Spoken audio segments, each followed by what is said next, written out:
This may be the wrong question to ask a woman.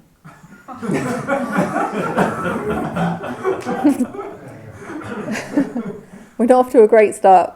All right. But in the world of men,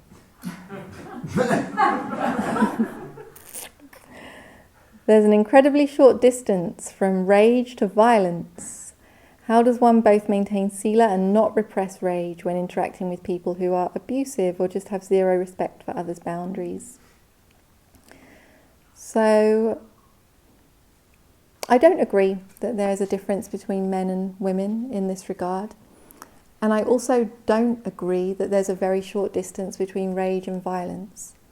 It's like saying that there's a very short distance between fear and a panic attack, or a very short distance between lust and sexual misconduct.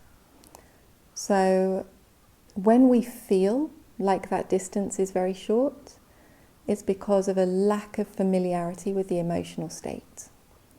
It's because there's been a historical repression of that emotional state, or of that energetic state, or whatever you want to call it.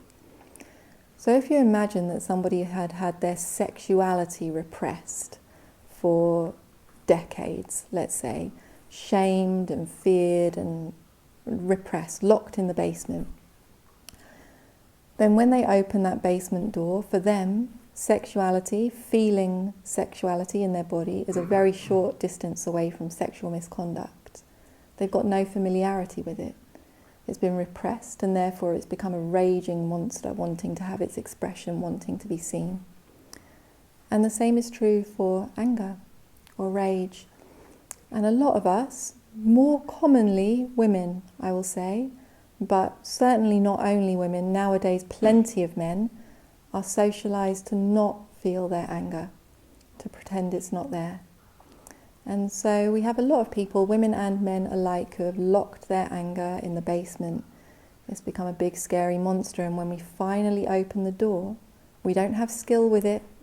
It's accumulated a lot of energy, and so it can feel like it's a very short distance away from violence. But inherently, if you know your rage, if you're comfortable with it, you can sit there in rage all day long, feel perfectly comfortable, feel empowered, and it's a very long way from any kind of violence.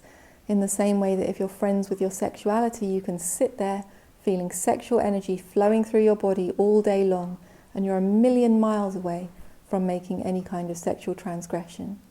When you know your fear, you can sit in a scary situation, allow fear to pulse through your body, feel your heart beating fast, and be a very long way from a panic attack or any other emotional state or energetic state that we would care to name. So if this is the experience, like, I dare not feel my rage because I might hurt someone, this shows that there's been a history of significant repression. And I think a lot of people can relate to that. So when we're letting that monster out of the basement, we're learning how to bring that thing into the light. We want to be doing that in a way that we can allow it to have its full expression, safe in the knowledge that we're not going to hurt anyone.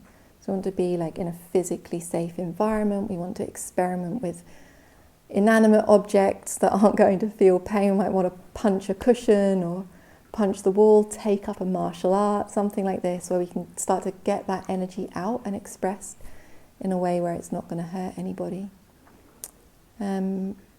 As for this being a uniquely male experience, I think that's just plainly false in all that I know of the human experience.